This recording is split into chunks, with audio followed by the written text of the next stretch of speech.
আমি হিরো আলম কোনো প্রতিবাদও হতাম না।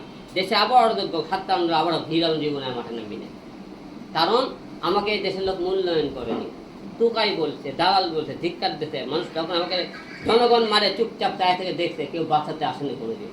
আদালতে শয়ে শয়ে লোক ছিল, হিরো আলম বাঁচায়নি, মারতে মার খেয়েছে। যে আমি এরকম মায়ের খেতে খেতে কতই মায়ের খাবো, অনেক মায়ের খেতে রাতেতে। আমি এই মায়ের খাওয়া দেবো, আমার কোনো রাতের দল কোনোদিন ভালো হতো আমাকে একটা আশ্রয় দেয়নি। এফডিসিতে কোনো পরিচালক আমাকে আশ্রয় দেয়নি। এফডিসিতে 5 তারিখে আনন্দ, 6 তারিখে আমাকে এফডিসি দূর দূর করে বের করে দিয়েছে। এফডিসি দ্বারা আমাকে দূর দূরকে বের করে দেন। আপনাকে কত সাহস, সাকিব খানকে আপনি মার দিন তো, মেরে বের করে দিন তো। সাকিব খান তো আওয়ামী লীগে দালালি করছে।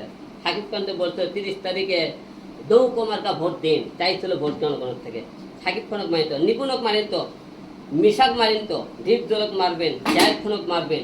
আওয়ামী লীগের তারা দালালি করছে, দেখি মারেন দিয়া ফেরদৌস এরকম এফডিসির মারেন তো। কার কত ক্ষমতা দেখবো জনগণের? বড় বড় কথা বলেন, এফডিসি হিরো আলম মারতে পারেন, হিরো আলম বার করে দিতে পারেন, তারপর বার করে দিন তো। কত আপনাদের ক্ষমতা? হিরো আলমের উপর নয় অত্যাচার করতে পারবেন? হিরো আলমের তো মামা খালু নাই, হিরো আলমপুর রাত দিন দলের সাথে যুক্ত না, হিরো আলম মারতে পারেন আপনাদের? হিরো আলমের উপর আপনাদের তিরিশ চলে।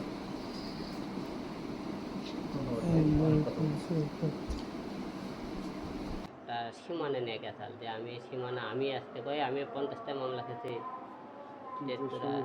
হ্যাঁ, এই মামলা কাছে 50টা, তুই হলে এখন আমি জায়গাতে আমি দখল করবো। তুই কেছে না, তুই কে করবি? আমি আমি কি কম কাটিছে? এই লোকে ধাক্কা দেওয়া মুখে মারে ফেলতেছে। মারে ফেল দেওয়ার পরে সেখানে একজন লোক ছিল বাসে, সে মনে হসপিটাল নিয়ে গেছে, সেখানে হসপিটাল কাছে মরিনি, সে হসপিটালে কুপিয়ে ওখানে মারে ফেলছে আরেকজন। আমি বলছিলাম যে একটা শরীর স্যার গেছে, আর শরীর স্যার এই কথা বলতে বিএনপি ইগুতে লাগছে।